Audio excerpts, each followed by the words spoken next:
Hi everybody, I'm Stefan. Welcome back to another lesson in my Level 3 Technique and Performance book within the Beginner Piano course for solo learners. In this video, we're going to learn a beautiful piece by Tchaikovsky, which is The Sick Doll. Don't forget to subscribe if you haven't already done so, and if you like what you see, give this video a thumbs up.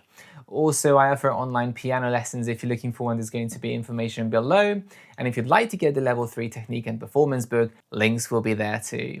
The Sick Doll is from Tchaikovsky's famous collection, Album for the Young, Opus 39, and this is one of 3 pieces in the book. There is the New Doll, the Sick Doll, and the Doll's Funeral. This piece is in the key of G minor, which goes really well with the chapter about G minor in the lesson book. So if you want to supplement with a beautiful piece, the G minor section in the lesson book, this one is the perfect choice for that. So let's have a look. We are in the key of G minor, which is the relative minor of B flat major. So 2 flats, every B and every E is going to be flat. We are in 2/4, so 2 quarter note crotchet beats in every bar, 1 and 2 and.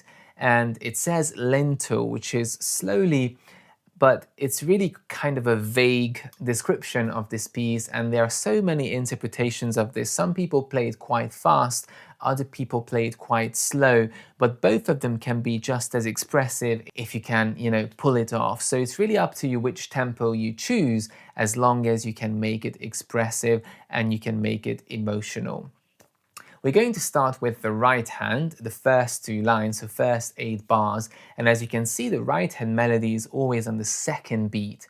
So 1, 2, 1, 2. And all of these right hand notes have a little line above, which is called a tenuto mark. And the tenuto mark basically means that the note is supposed to be a bit more emphasized, a bit more pressure on it, and it's held to the full value even a little bit longer.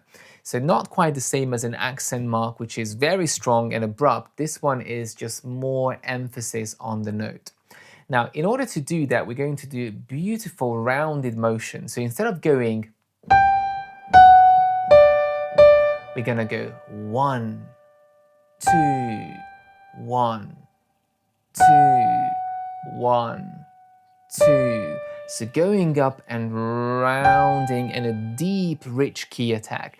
And I know this seems very artificial if you want to do it the first time, but if you get into the swing of the piece, where the 1 is always coming up, the 2 is sinking into the key, you'll notice that it's going to give you a much nicer sound, and it's also going to help you with the rhythm because it's the up and down, so almost like conducting the piece with the right hand. So let's go.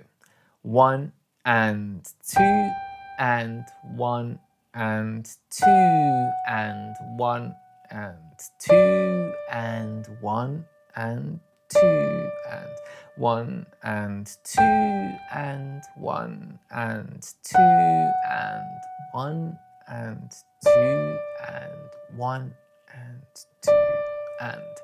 So there's something very painful in this piece, and even though we have these very isolated notes in the melody, it creates this feeling of eternity. Something is very slow, like, a disease when you get sick and every minute feels like a lifetime. So that's what you should try to imagine when you play these single notes, to give them more life, to give them more meaning behind.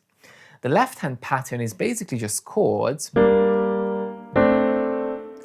but the chords are broken up in a way that the first note is held, and on the second half of the first beat we have the top 2 notes of the chord. So 1 and 2 and 1 and 2 and. Holding down that bottom note, not pushing but holding, and making sure the chords are very quiet, so we let the melody dominate the spectral sound of the piece. Also be very careful that the double notes go down together instead of. Okay, so accuracy in those double notes. Let's go. 1 and 2 and 1 and 2 and 1 and 2 and 1 and 2 and 1 and 2 and A and 2 and B flat 2 and 1 and, 2, and. So that's the chords, only a few chords repeating. Actually, the first line and the second line are the same, and making sure you stretch nicely. If you find that number 4 is more comfortable for the B flat, the G minor chord inversion, then you can use number 4. Fingering is a suggestion only. Hands together. So 2 key things to watch out when you play hands together. The first one is to make sure the right hand is louder than the left hand and it's lifting up, so not holding on and connecting those notes, because we have a rest in every bar. The second thing is, which I see extremely often when people play this piece or students play this piece, is that because we've got the eighths in the first beat, 1 and, but the second beat is just a quarter note, the quarter note somehow turns into an eighth. So I've heard this many times before. 1 and 2, 1 and 2, 1 and 2. So instantly turning the piece into a waltz. 1, 2, 3, 1, 2, 3, 1, 2, 3.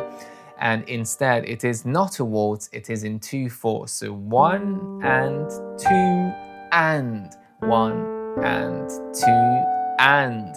So make sure you keep saying 1 and 2 and, because there is a danger that you might finish that quarter note much sooner than it's supposed to be. I'm going to already start pedaling. 1 pedal per bar is absolutely enough in this piece. You can experiment with not pedaling at all, it's optional, or if you pedal you're going to get a more kind of reverby and dreamier sound. You should try both ways, and if you prefer the sound without the pedal then you don't need to use it. Be careful if you do use the pedal, make sure you're still holding on to the notes and you're not releasing them and you're not relying on the pedal too much. So 1 and 2 and new pedal, 2 and 1 and 2 and 1 and 2 and 1 and 2 and 1 and 2 and 1 and 2 and 1 and 2 and. Let's go on to the next part, which is from bar 9 until bar 16, the repeat sign.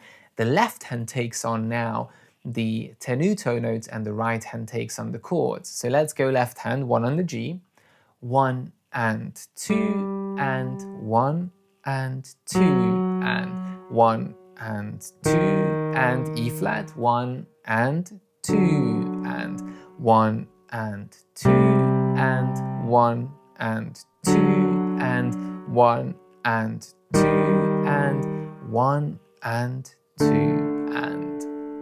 We have lots of dynamics here, but that should come as a final step. Right hand is going to hold on to the top double notes. 1 and 2 and. Now connecting to the A without releasing. 1 and 2 and. Same again. 1 and 2 and 1 and 2 and. 4 on the E flat. 1 and 2 and connect to the D, 1 and 2, lift, 1 and 2 and connect to the F sharp, 1 and 2 and. Hands together. 1 and 2 and 1 and 2 and 1 and 2 and 1 and 2 and 1 and 2 and 1 and 2 and 1 and 2 and 1 and 2. And that's the end of the first section until the repeat sign. Now in bar 17, we're going to do 2 lines here again until bar 24. The melody comes back, but it's going to go somewhere else. So left hand again, G chord, 1 and 2 and 1 and 2 and, same as the start. And now a little bit different, A, F sharp, and then G, D, G, A, D, F sharp, B flat, D, G, and B natural, D, G. So it's going towards a different harmonic scape here.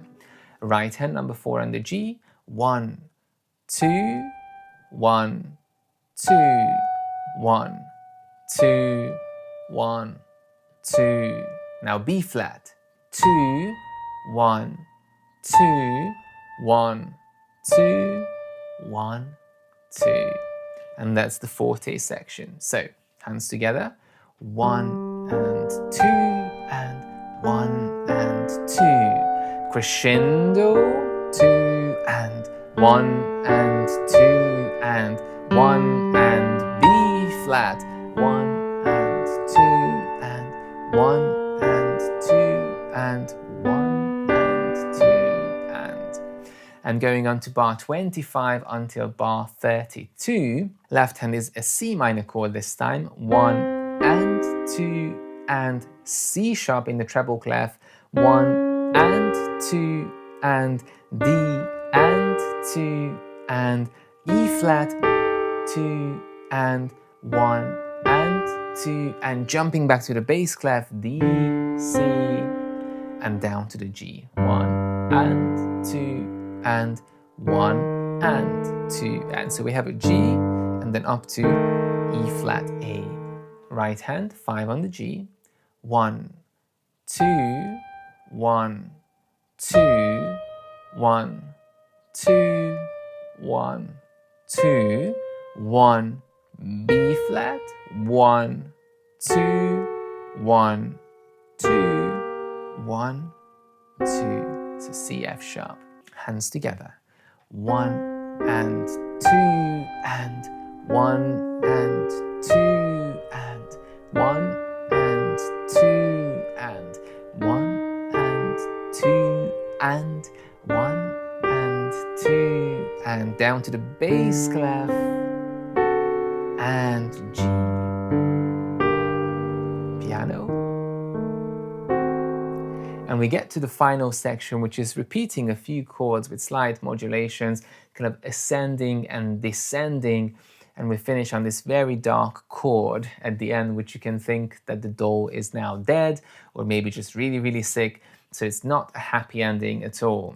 So we can go hands together here straight because it makes more sense. The left hand is going to be mostly on this G except for one more E flat, so that section repeats again, bar 33. So 1, 1 and 2, and 1 and 2, and now back to G, 1 and 2, and E flat, C, F, 2, 5, G, E flat, back to F, E flat, and the final G minor chord.